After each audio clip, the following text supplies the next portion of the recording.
Well, I guess I need to start off and tell you I was one of the ones that battled against the whole idea of peer support in the beginning.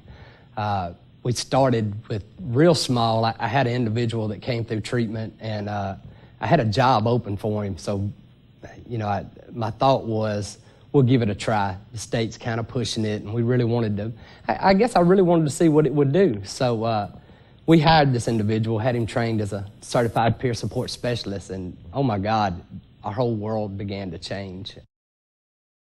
The whole idea before was, you know, we kind of herd people like cattle through treatment, and we had this set idea of this is what recovery looks like.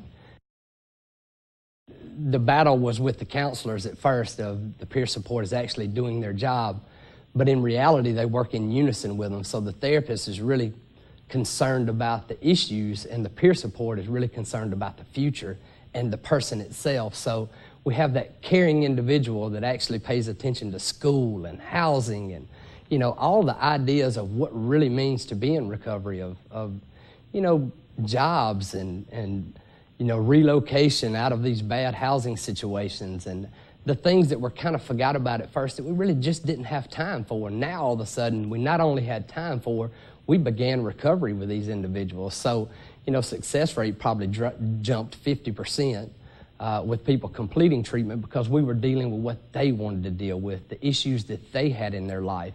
And that person that was in recovery that had gone through treatment actually had an idea of how to do that. And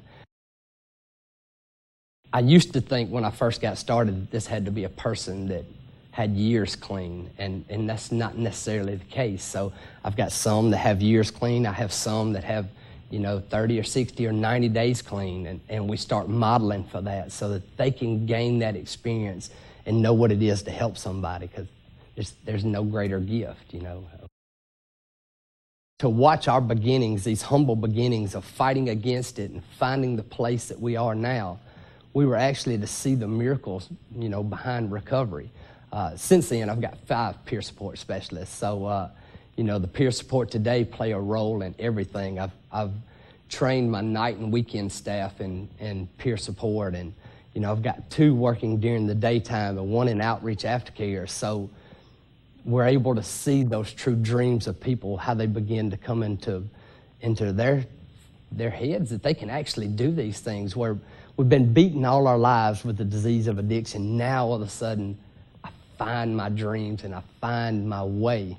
And if nothing else, you know, what we do, we're actually creating miracles.